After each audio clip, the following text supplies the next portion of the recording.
Baik, Assalamualaikum warahmatullahi wabarakatuh. Nama saya Gabriel Yonathan. NPM saya adalah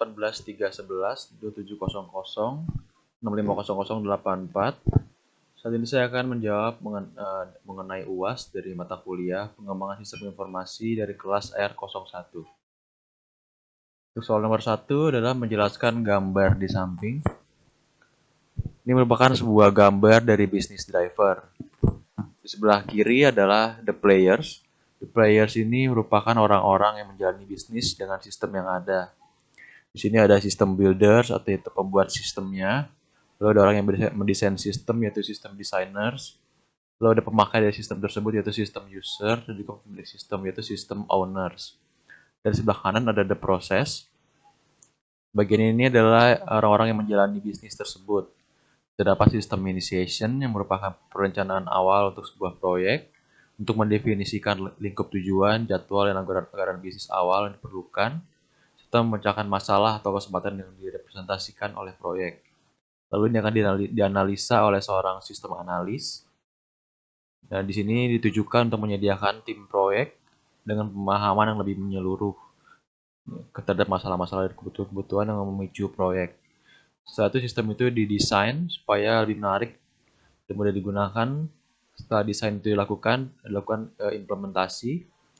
Sistem implementasi adalah konstruksi, instalasi, pengujian, dan juga pengiriman sistem ke dalam produksi dalam sehari-hari. Ini adalah bisnis driver. Untuk soal nomor 2 adalah jelaskan serta gambarkan kesatuan sistem informasi. Organisasi ini dilayani oleh satuan sistem informasi yang mendukung berbagai macam fungsi bisnis.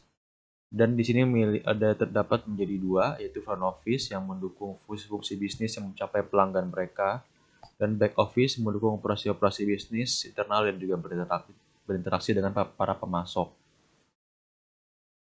Nah, di sini terdapat dibagi menjadi lima bagian dari kesatuan sistem informasi ini.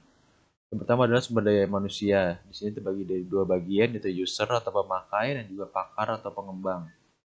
User ini adalah sumber daya manusia yang berada di posisi sebagai pemakai dari sistem informasi. Contohnya seperti pelanggan, manajer, operator, akuntan, dan lain-lain. Lalu yang kedua adalah sumber daya hardware.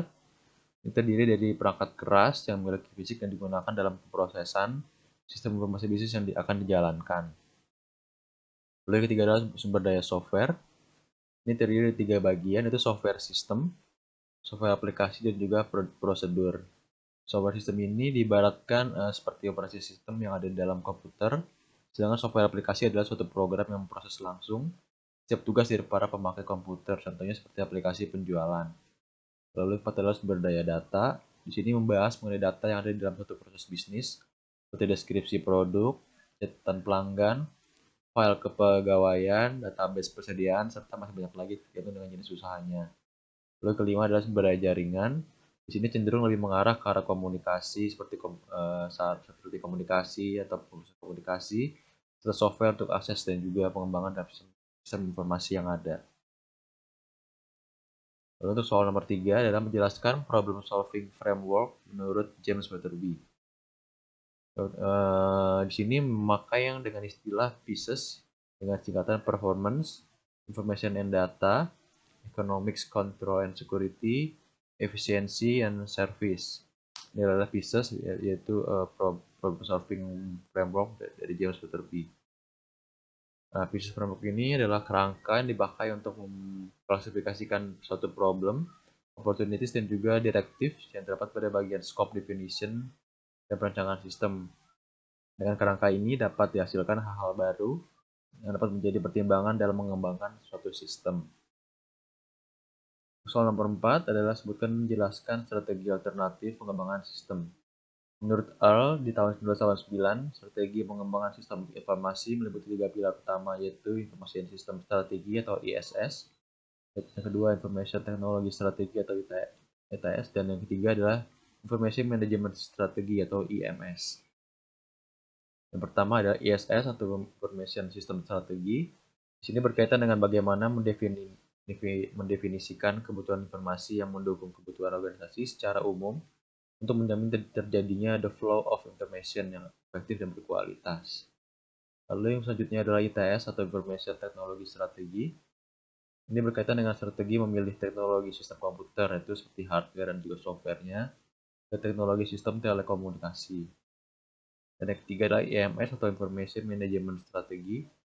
Di sini berkaitan dengan strategi menentukan orang atau unit organisasi yang akan menangani sistem dalam organisasi.